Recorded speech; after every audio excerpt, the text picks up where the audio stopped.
क्या आप सोने से पहले बिस्तर के नीचे कहीं कोई है तो नहीं, ये देखते हैं? यह कंफर्म करने के लिए रूम की दोबारा जांच करते हैं कि कहीं अंदर कोई छिपा तो नहीं है। क्या आपको भूतों से डर लगता है? तो शायद आपको अभी रुक जाना चाहिए, क्योंकि हम असाधारण दुनिया में आपको ले जाने वाले हैं। और ये कहानियां कमजोर दिल वालों के लिए नहीं है। चाहे आप मानते हो कि भूत वास्तविकता में होते हैं या सिर्फ फिल्मों के लिए बनाई गई फर्जी बातें हैं, या भूत की सिर्फ कहानियां ही होती हैं, जैसा कि वास्तविक लोगों द्वारा बताई गई हैं, जिन्होंने उन चीजों का अनुभव किया है जिन्हें वे आसानी से समझा नहीं सकते हैं, तो वो आपको निश्चित रूप से पॉज देंगे। यदि प्रूफ नहीं है, क्योंकि जो जैसा दिखता है ये उससे कहीं अधिक है जब पैरानॉर्मल एक्टिविटी की बात आती है। आज हमारे पास आपके लिए कुछ खास है। हम आपको आज 2 ऐसी दिलचस्प कहानियां सुनाएंगे जो सत्य घटनाओं पर आधारित हैं। ये कहानियां दिलचस्प हैं और आपको आश्चर्यचकित कर देंगी। पहली कहानी है फ्लैट नंबर 203 और दूसरी कहानी है रूम नंबर 29। आपसे निवेदन है कि कहानी शुरू से आखिर तक देखें, तभी आपको ये कहानी अच्छी लगेगी और समझ आएगी। बिना किसी देरी के चलिए शुरू करते हैं। ये कहानी मेरे जानने वाले एक परिचित राजीव की कहानी है। ये उस वक्त की घटना है जब राजीव और उसके दोस्त नितिन को दिल्ली में सिक्योरिटी गार्ड की जॉब मिली थी। फिर वो दोनों कानपुर से दिल्ली आ गए थे। नए शहर में नौकरी मिलने के बाद सबसे पहला और बड़ा प्रश्न था, रहने की जगह कहाँ मिलेगी। राजीव और नितिन की किस्मत अच्छी थी कि कंपनी के मैनेजर कानपुर के ही रहने वाले थे, इसलिए उन्होंने 2-3 दिन के लिए कंपनी में रहने की जगह दे दी थी। फिर वो एक रियल एस्टेट ब्रोकर से मिले। उसने उन्हें एक पुरानी बिल्डिंग में फ्लैट किराए पर दिया, जो देखने में ठीक था, पर काफी समय से बंद रहने की वजह से काफी धूल मिट्टी जमी थी। उन्हें फ्लैट समझ आया, क्योंकि उन्हें जहां काम करना था वो फ्लैट वहां से नजदीक था। तो उन्होंने उस ब्रोकर को 3 महीने का किराया एडवांस दिया और उसी दिन शाम 5 बजे सामान लेकर नए फ्लैट में रहने आ गए। फ्लैट का नंबर था 203। दोनों ने साफ सफाई की और वहां रहने लगे। वहां पर सामान सेट करते वक्त रसोई में नितिन को एक पुराना क्रिकेट बैट मिला। उस बैट को राजीव ने रसोई की दीवार पर रख दिया था। सामान सेट करने के बाद रात का खाना खाकर ठीक 10 बजे दोनों बिस्तर पर सोने चले गए। दूसरे दिन राजीव की नाइट शिफ्ट थी और नितिन की सुबह 7 बजे की थी, इसलिए उसे 4 बजे उठकर टिफिन बनाना था। राजीव ने नितिन से कहा कि कुछ भी करना, पर टिफिन बनाते वक्त मेरी नींद नहीं टूटनी चाहिए। तुम टिफिन बनाकर सुबह जल्दी निकल जाना। उसने भी हां कह दिया। फिर नितिन जमीन पर और राजीव खटिया पर सो गया। फ्लैट में एक 0 वॉट का बल्ब चालू था। रसोई घर में जाते वक्त लेफ्ट साइड में बाथरूम और टॉयलेट था, और वो दोनों ठीक रसोई के दरवाजे के सामने हॉल में सोए हुए थे। रात को अचानक राजीव को रसोई में किसी के कूदने की, बर्तन और डिब्बे खोलने की आवाजें आने लगी। वो नींद में ही बोला, इतनी जल्दी कैसे सुबह हो गई? अभी तो सोए ही थे। फिर राजीव ने नितिन को आवाज लगाई, नितिन, नितिन, तू टिफिन बना रहा है क्या? आवाज थोड़ा कम कर भाई, और मुझे सोने दे उससे। इतना कहकर राजीव फिर से सो गया। उसके बाद दोबारा से उन्हीं आवाजों की वजह से राजीव की आंख फिर खुल गई, पर राजीव बिस्तर में ही पड़ा रहा। राजीव की नजर रसोई की तरफ ही थी। 0 वॉट के बल्ब की धीमी रोशनी में धुंधला धुंधला दिख रहा था। उसने देखा कि कोई रसोई से निकलकर बाथरूम में घुस गया। उसे लगा नितिन ही होगा और वो उसी तरफ देखता रहा, पर 20 मिनट तक वह बाहर नहीं आया। राजीव ने सोचा शायद तैयार हो रहा होगा। फिर राजीव को प्यास लगी। राजीव की हमेशा से आदत थी कि सोते समय वो खटिया के नीचे हमेशा पानी का लोटा रखता था। वही लेने के लिए जब वो झुका तो नीचे का नजारा देखकर उसे झटका लगा, क्योंकि नितिन नीचे जमीन पर ही सोया हुआ था। अब अगर नितिन नीचे सोया था तो बाथरूम में 20 मिनट से कौन घुसा हुआ था? यह सोचकर डर के मारे कांपने लगा था। फिर उसने उठकर सबसे पहले लाइट के सभी स्विच चालू किए और घड़ी देखी। उस वक्त ठीक रात के 12 बजे थे। फिर उसने नितिन को उठाया और उससे पूछा, भाई तू अभी बाथरूम में गया था ना, तो तू बाहर कब आया? नितिन नींद में ही आंख मलते हुए बोला, नहीं, मैं कहीं नहीं गया था। मेरी नींद अभी अभी तो तुमने डिस्टर्ब की है। तब उसने जो देखा वह सब उसे बता दिया। फिर दोनों ने पूरा घर छान मारा, पर उन्हें कुछ नहीं दिखा। बाद में नितिन बोला कि राजीव तुझे वहम हुआ होगा, तू खुद भी सो जा और मुझे भी सोने दे, कल सुबह मुझे काम पर जाना है। फिर जो हुआ था उसे राजीव वहम मानकर सो गया। अगले दिन सुबह सुबह कानपुर से उनका दोस्त T2 बैंक का एग्जाम देने आया था और वह उनके साथ ही रुका। उस दिन राजीव को नाइट शिफ्ट में जाना था। तीनों ने रात का खाना होटल में खाया और वहीं से राजीव ड्यूटी पर चला गया और वो दोनों फ्लैट पर चले गए। फिर जब राजीव अगली सुबह घर पर लौटा तब नितिन और T2 दोनों सामान बांधकर तैयार बैठे थे। वे दोनों बेहद डरे हुए भी लग रहे थे। राजीव ने दोनों से पूछा कि ये सामान क्यों बांध रखा है? नितिन बोला, राजीव तुझे कल रात वहम नहीं हुआ था। यह घर सच में भूतिया है। रात को 11 बजे घर आकर हम सीधा बिस्तर पर सोने चले गए थे। मैं खटिया पर सोया था और T2 नीचे जमीन पर। रात को मुझे बर्तन और गैस के चालू बंद होने की आवाज आने लगी, पर नींद में होने की वजह से मैंने उस पर ध्यान नहीं दिया और मैं सोता रहा।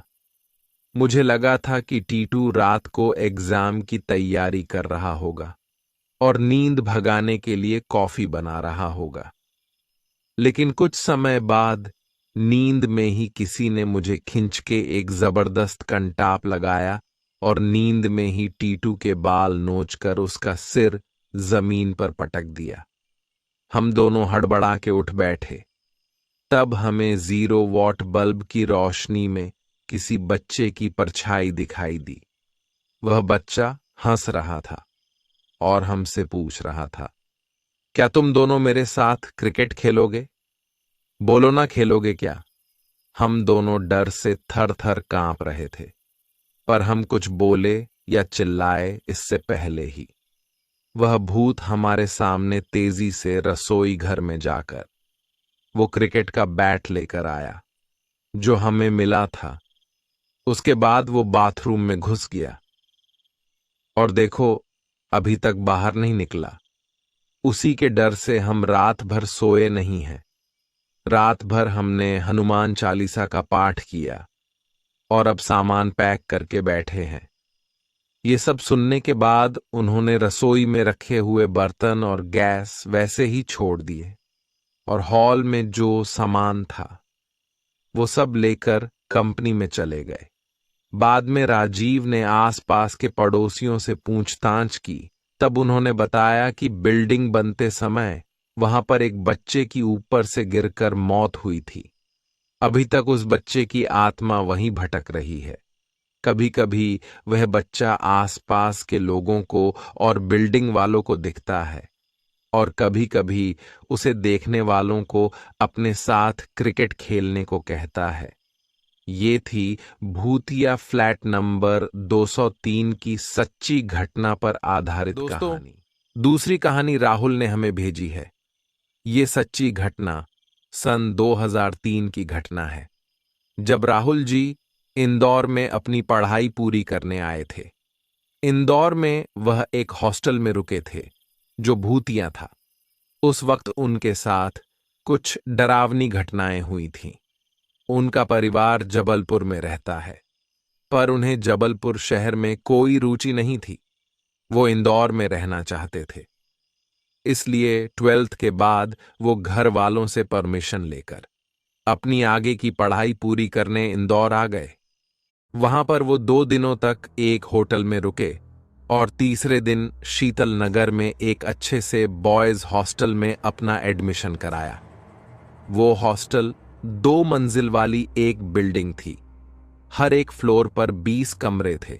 उसमें से उन्हें सेकंड फ्लोर पर 29 नंबर का कमरा मिला था।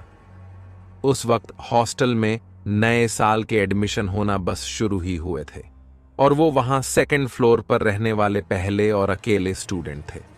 बाकी पूरा हॉस्टल खाली था। उनके अलावा वहां 3 लोग और थे जो कैंटीन और रजिस्ट्रेशन संभाल रहे थे। उस दिन एडमिशन लेकर उन्होंने सुबह 10 बजे के आसपास उनका सामान होटल से वहां शिफ्ट कर दिया। 3 दिन की भाग दौड़ से थके हुए थे, इसलिए सामान रखने के बाद तुरंत सो गए। कुछ समय बाद उनकी नींद दरवाजे की आवाज से टूटी। कोई दरवाजा खटखटा रहा था। उस वक्त दोपहर के 1 बज रहे थे। उन्होंने नींद में ही जाकर दरवाजा खोला। दरवाजे पर हाफ चड्डी और सफेद कुर्ता पहने एक जवान लड़का खड़ा था। उसने राहुल से कहा, दोपहर का खाना तैयार है, कैंटीन में आकर खा लीजिए। उन्हें भूख तो लगी ही थी। उन्होंने कहा, ठीक है, आता हूं।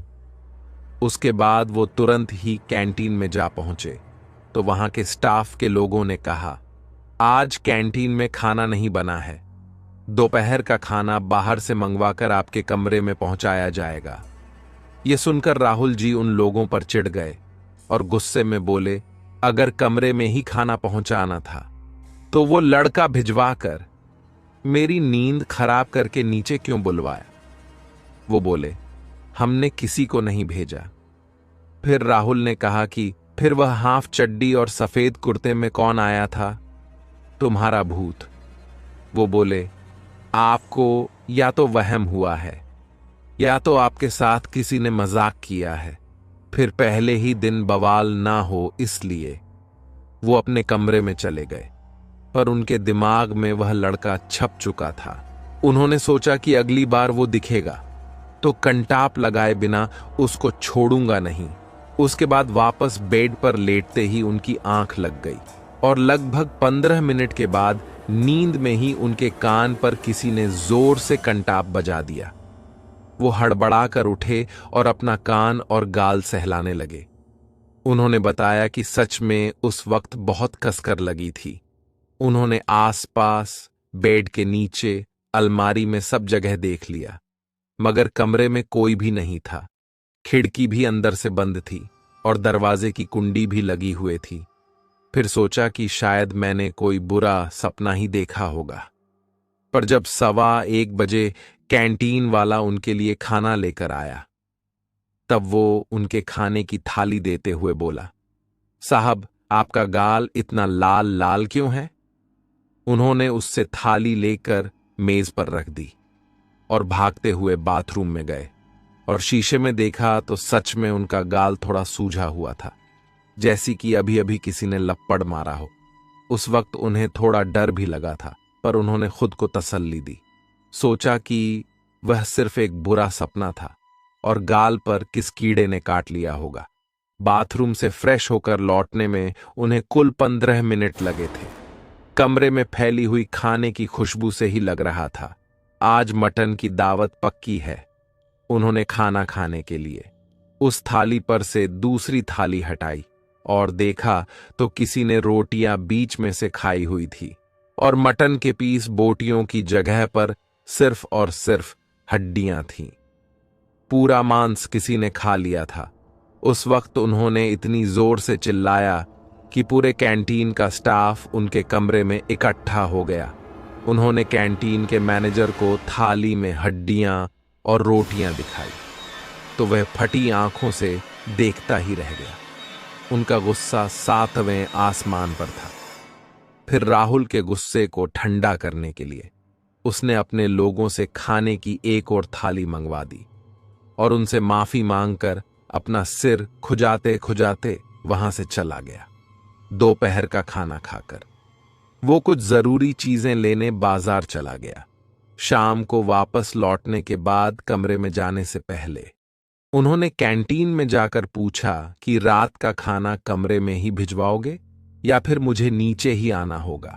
मैनेजर ने कहा, कैंटीन शुरू हो गई है और खाना भी तैयार है। आप हाथ मुंह धोकर 8 बजे कैंटीन में आ जाइए। और वो भी ठीक समय पर कैंटीन में पहुंच गए और कैंटीन स्टाफ के साथ ही खाना खाया। स्टाफ ने उनसे बताया कि वो सब भी हॉस्टल में नए हैं।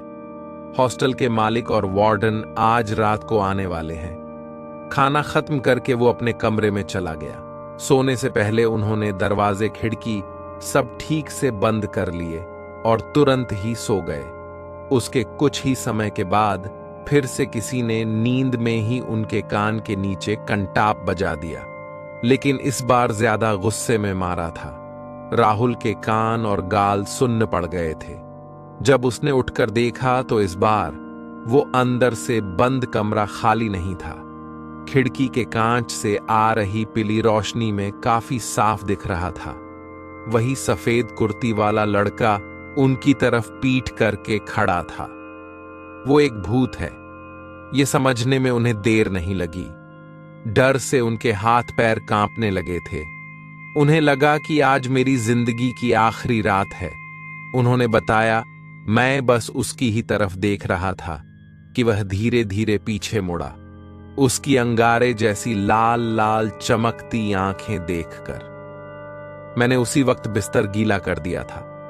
वो भूत सिर्फ एक लाइन बोला, मेरे कमरे से निकल जाओ। इतना कहकर भागते हुए बंद दरवाजे के पार निकल गया। उसके वहां से जाते ही उन्होंने अपने कांपते हुए हाथों से दरवाजा खोला और बिना आवाज किए सीधा कैंटीन में गया। वहां पुराने वार्डन और हॉस्टल के मालिक बैठे थे। वार्डन ने उनकी हालत को देखते हुए उन्हें कुर्सी पर बिठाकर उनको पानी पिलाया। हॉस्टल के मालिक उनसे बोले, हमें पता है तुम क्या बात करने आए हो और तुम्हारे साथ क्या हुआ होगा, इसलिए तुम पहले वो सुनो जो मैं तुम्हें बताने वाला हूं। तुम्हारे सभी सवालों के जवाब तुम्हें मिल जाएंगे। फिर वह बोलने लगे, यहां का पुराना स्टाफ कल आने वाला है और अभी मौजूदा स्टाफ नया है, इसलिए उन्होंने गलती से तुम्हें कमरा नंबर 29 दे दिया, जो कि हमेशा बंद रखा जाता है, क्योंकि आज से 8 साल पहले उस कमरे में पंकज नाम का लड़का रहता था। किसी अनजान कारणवश उसने उसी कमरे में आत्महत्या कर ली थी। तब से आज तक उसका भूत वहीं भटक रहा है। उसके मरने के बाद से कमरा नंबर 29 में 2-3 बार पैरानॉर्मल घटनाएं हुई। फिर हमने उसे हमेशा के लिए बंद कर दिया। पर मैं और वार्डन साहब सिर्फ 2 दिनों के लिए बाहर गए थे और नए स्टाफ को यहाँ के कायदे कानून पता नहीं थे, इसलिए उन्होंने गलती से तुम्हें उस भूतिया कमरे की चाबी सौंप दी। फिर वार्डन ने कहा कि पंकज की प्रेत आत्मा ने आज तक किसी दूसरे कमरों में रहने वालों को कभी भी तंग नहीं किया है। उसे सिर्फ कमरा नंबर 29 से ही मतलब है। इतना सब कुछ देखने और सुनने के बाद राहुल थोड़ी देर शांत बैठा था। फिर हॉस्टल के मालिक ने मुझे समझाया, तुम्हें यहां से भागने की जरूरत नहीं है। मैं तुम्हारा सामान नीचे की मंजिल पर अभी के अभी रखवा देता हूं। वह प्रेत आत्मा तुम्हें वापस तंग नहीं करेगी। हॉस्टल के मालिक का विनम्र स्वभाव देखकर राहुल कुछ और बोल नहीं सका। उसके बाद वो उस हॉस्टल में 3 साल तक रहा। तो दोस्तों, ये थी 2 रोचक कहानियां फ्लैट नंबर 203 और रूम नंबर 29। सत्य घटनाओं से जुड़ी हुई ये कहानियां आपको कैसी लगीं, कमेंट करके बताएं। अगर आपको ये वीडियो पसंद आया हो तो लाइक करें, शेयर करें और चैनल को सब्सक्राइब करना न भूलें। मिलते हैं अगली वीडियो में, तब तक के लिए अलविदा।